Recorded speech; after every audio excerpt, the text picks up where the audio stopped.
Susan हेंड्रिक्सन का जन्म और पालन पोषण इंडियाना में हुआ। उसने स्कूल छोड़ दिया और विश्व भ्रमण पर निकल पड़ी। वह एक स्कूबा गोताखोर थीं, मछली का शिकार करती थीं और डोमिनिकन गणराज्य में एम्बर का खनन करती थीं, लेकिन उनका असली जुनून जीवाश्म था। उसने हमेशा कुछ असामान्य पाया और अपनी खोज संग्रहालयों को बेच दी। 1990 में सुसान दक्षिण डकोटा की खोज कर रही थी और एक अजीब कुबड़ में आई। एक स्वशिक्षित पुरातत्वविद ने विशालकाय हड्डियां देखीं और उत्साही लोगों की एक टीम के साथ मिलकर टायरानोसॉरस रेक्स का एक विशाल कंकाल खोद निकाला, जो अब शिकागो संग्रहालय का गौरव है।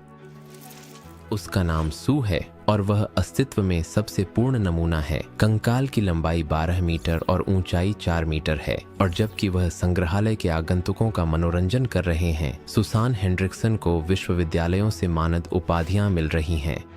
आज हम कंकाल की भी खोज करेंगे। कंकाल शरीर का ठोस ढांचा है और यह केवल जीवित प्राणी के शरीर में ही नहीं है। अमेरिकी शिक्षक मॉर्टिमर एडलर ने 1940 में अपनी पुस्तक में लिखा था, हर किताब की अलमारी में एक कंकाल होता है, या यूं कहें कि पन्नों के बीच में होता है। आपका काम उसे ढूंढना है। बहुत से लोग कोठरी में कंकाल वाली कहावत जानते हैं, जो एक छिपा हुआ तथ्य है। आज हमारा काम प्रकाशित वाक्य की किताब के पन्नों के बीच इस कंकाल को ढूंढना होगा। हमें पुस्तक की संरचना के लिए कुछ तथ्य ढूंढने की जरूरत है, ताकि हम इसे बेहतर ढंग से समझ सकें।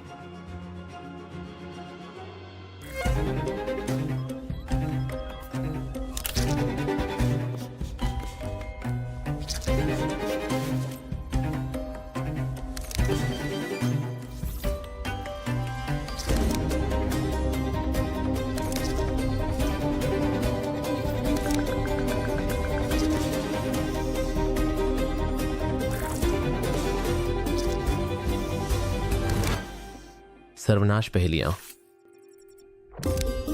एपिसोड 3, कंकाल की खोज में। अतः पिछली श्रृंखला में सीखे गए सिद्धांतों का उपयोग करके हम पुस्तक की मूल संरचना देख सकते हैं। हमने यह पता लगा लिया है कि प्रकाशित वाक्य के सभी अबूझ प्रतीक कहां से आते हैं। यह पता चला कि वे कोई डरावनी चीज नहीं है। ये सभी बाइबल में पाए जाते हैं और बाइबल द्वारा समझाए गए हैं। लेकिन अगर हम परमेश्वर के वचन को जानते हैं, तो हमें इन प्रतीकों को अपनी स्मृति से निकालने में सक्षम होना चाहिए। लेकिन एक और कठिनाई है, जिसे हम आपके साथ मिलकर दूर करने का प्रयास करेंगे।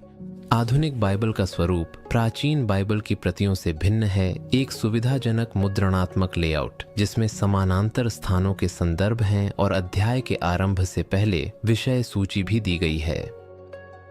पाठ को अध्यायों में विभाजित किया गया है और अध्यायों को छंदों में विभाजित किया गया है। लेकिन ज्यादातर लोग पहले से ही इस बात से वाकिफ हैं कि उन्हें न सिर्फ पढ़ने की सुविधा है, बल्कि वे अपने फोन पर बाइबल का कोई भी पाठ खोजते हैं।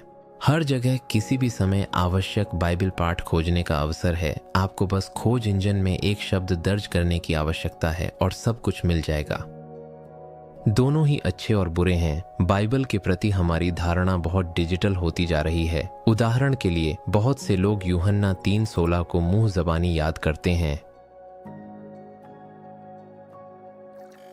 रोमियो 10:17 परिचित लग रहा है, निसंदेह, क्योंकि विश्वास सुनने से और सुनना परमेश्वर के वचन से होता है। और यदि आप अचानक कोई शब्द भूल जाएं, तो आप उसे आसानी से ढूंढ सकते हैं। लेकिन मूल रूप से भगवान ने पवित्र लेखन को अध्यायों और श्लोकों में विभाजित करने का निर्देश नहीं दिया, बल्कि यह सुनिश्चित किया कि लोग भगवान के शब्द को उसके संदर्भ में अच्छी तरह से जानें। यह अच्छा है कि हम पाठों को याद कर सकते हैं और उन्हें बिबली में खोज सकते हैं। लेकिन आरंभिक ईसाइयों ने बाइबल को संदर्भ के अनुसार पढ़ा और याद किया। वे अच्छी तरह जानते थे कि यह किस विषय पर बात कर रहा है। आधुनिक ईसाइयों के विपरीत, जो कई अलग अलग आयतों को तो जानते हैं, लेकिन कभी कभी उनके बीच के शेष पाठ को नहीं जानते।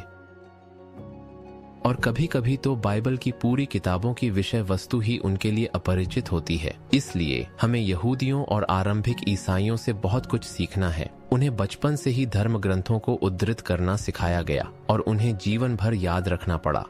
मैं यह नहीं कह रहा कि हम पूरी बाइबल याद कर लें, लेकिन अगर हम पवित्र शास्त्र के संदर्भ से अच्छी तरह परिचित हैं, तो बहुत कुछ हमारे लिए स्पष्ट हो जाएगा। आइए सर्वनाश की नई महत्वपूर्ण पहेलियों पर एक नजर डालें।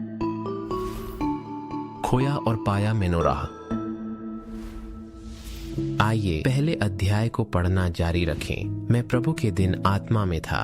मूल में शब्द रविवार नहीं है, इसमें इमेरा तु किरियु, जिसका अर्थ है प्रभु का दिन, और रूसी धर्म सभा को छोड़कर अधिकांश अन्य अनुवाद इस स्थान के मूल अनुवाद को अधिक सटीकता से व्यक्त करते हैं। वस्तुतः पाठ में निम्नलिखित सामग्री है। मैं प्रभु के दिन आत्मा में था और मेरे पीछे तुरही की तरह एक बड़ा शब्द सुना, कहावत, मैं अल्फा और ओमेगा हूँ, पहला और अंतिम। जो कुछ तुम देखते हो उसे पुस्तक में लिखकर आसिया की कलीसियाओं के पास भेज दो, अर्थात इफिसुस, स्मुरना, पिरगमुन, थुआतीरा और सरदीस में। मैं यह देखने के लिए मुड़ा कि यह किसकी आवाज थी जो मुझसे बात कर रही थी।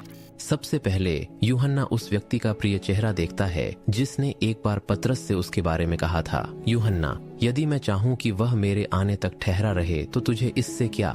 ऐसा प्रतीत होता है कि यीशु ने अपने वचन पूरे किए और यूहन्ना के पास आया। फिर मैंने घूमकर सोने की 7 दीवटें देखीं और उनके बीच में मनुष्य के पुत्र सदृश एक व्यक्ति को देखा जो पांवों तक का वस्त्र पहने और सोने का पटुका बांधे हुए था। उसके सिर और बाल ऊन वर्ण हिम के समान श्वेत थे और उसकी आंखें आग की ज्वाला के समान हैं और उसके पांव झुलसते हुए भट्ठे के समान हैं और उसका शब्द बहुत जलका सा है। उसके दाहिने हाथ में 7 तारे थे और उसके मुंह से दोनों ओर एक तेज तलवार निकली और उसका मुख चमकते हुए सूर्य के समान है। और जब मैंने उसे देखा तो मैं उसके पैरों पर मरा हुआ सा गिर पड़ा और उसने अपना दाहिना हाथ मुझ पर रखकर कहा, मत डर, मैं प्रथम और अंतिम तथा जीवित हूँ और मर गया था, और देख, मैं युगानुयुग जीवता हूँ और मेरे पास नरक और मृत्यु की कुंजियां हैं। यीशु की चमकती हुई छवि अधिक वैसी ही थी जैसी यूहन्ना ने रूपांतरण के पर्वत पर देखी थी और इससे भी अधिक शक्तिशाली थी, ताकि प्रभु की महिमा के ऐसे अप्रत्याशित प्रकटीकरण से मारा गया शिष्य उसके चरणों में गिर गया।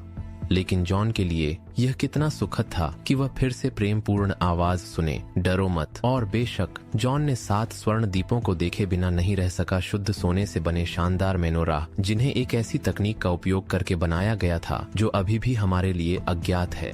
अब अतिरूढ़िवादी यहूदियों का एक समूह मंदिर के पुनर्निर्माण के अवसर की प्रतीक्षा कर रहा है। उन्होंने मंदिर के बर्तनों को पुनः बनाने के लिए भारी मात्रा में दान एकत्र किया। यूक्रेनी व्यवसायी वादिम राबिनोविच ने स्वर्ण मेनोराह बनाने के लिए $10 लाख से अधिक का दान दिया, जो अब पश्चिमी दीवार के पास बुलेट प्रूफ कांच के नीचे खड़ा है। यूहन्ना ने भी विशाल 7 शाखाओं वाली दीवट को देखा था, क्योंकि उसने यीशु को 7 अलग अलग दीवटों के बीच चलते हुए दर्ज किया था, क्योंकि उनके बीच की दूरी बहुत अधिक थी। लेकिन निर्मित आधुनिक प्रतिकृति के बारे में टेम्पल इंस्टीट्यूट के निदेशक रब्बी ग्लिक ने कहा, हमें एक समस्या है। यह लिखा है, शुद्ध सोने से डालना। शुद्ध सोने में डालना असंभव है। 7 शाखाओं वाला कैंडेलेब्रा गिरना शुरू हो जाएगा। सोना नरम है। तो वह आगे कहता है, हमें सोना रखने के लिए कुछ छड़ें बनानी पड़ी। अगर आपको सबसे अच्छी तकनीक मिलती है तो हमें बताएं। क्या आपको लगता है कि यूहन्ना ने इस दीपक को यरूशलेम के मंदिर में एक दर्शन में देखा था? नहीं, प्रकाशित वाक्य की पुस्तक 90 के दशक ईस्वी में लिखी गई थी और हमारे युग के 70वें वर्ष में यहूदी लोगों के लिए एक भयानक घटना हुई। यरूशलेम का गौरव, यहूदी धर्म की नींव, यरूशलेम मंदिर नष्ट कर दिया गया। यहूदियों के लिए यह सबसे बड़ी त्रासदी थी। हर साल यहूदी कैलेंडर के 5वें महीने के 9वें दिन, अव महीने की 9वीं तारीख को उपवास रखा जाता है, क्योंकि यह मंदिर के विनाश की याद का दिन है। 7 शाखाओं वाली मोमबत्ती को पूरे रोम में ले जाया गया और हमेशा के लिए गायब कर दिया गया। परंतु यूहन्ना ने अपने पीछे से एक आवाज सुनी और यह देखने के लिए मुड़ा कि कौन बोल रहा है, और उसे 7 शाखाओं वाला दीवट दिखाई दिया। उन्होंने इसे और मंदिर के अन्य बर्तनों को कहाँ देखा? अध्याय 8 और 9 में कहा गया है कि वह धूप की स्वर्ण वेदी, धूपदान और वाचा का संदूक देखता है। लेकिन रोमनों द्वारा मंदिर के विनाश के बाद यह सब कहाँ था? आजकल इस बारे में तरह तरह की गपशप और बेकार की अफवाहें फैल रही हैं। विकल्पों में इराक, इथियोपिया और यरूशलेम की दीवारों के नीचे हिजकिय्याह की सुरंग शामिल हैं। लेकिन जॉन ऐसे अनुमानों पर केवल मुस्कुराता था। वास्तव में उसने संदूक को एक बिल्कुल अप्रत्याशित स्थान पर देखा। पवित्र शास्त्र घोषणा करता है, और परमेश्वर का मंदिर स्वर्ग में खोला गया और उसकी वाचा का संदूक उसके मंदिर में प्रकट हुआ। पैगंबर को स्वर्गीय मंदिर दिखाया गया था, न कि पृथ्वी। स्वर्गीय मंदिर के बारे में उत्साहवर्धक समाचार। कई धर्मशास्त्री यह साबित करने की कोशिश करते हैं कि स्वर्गीय पवित्र स्थान एक दृष्टांत है, लेकिन बाइबल स्पष्ट रूप से बताती है कि यूहन्ना ने स्वर्ग में परमेश्वर का मंदिर देखा और उसने वहां मंदिर के सारे बर्तन भी देखे। इसका अर्थ क्या है? यूहन्ना विश्वास करने वाले लोगों को प्रोत्साहन का एक महत्वपूर्ण संदेश देता है, क्योंकि मंदिर के विनाश से यहूदियों और ईसाइयों दोनों को बहुत नुकसान हुआ, क्योंकि कई ईसाई मंदिर में जाना जारी रखते थे।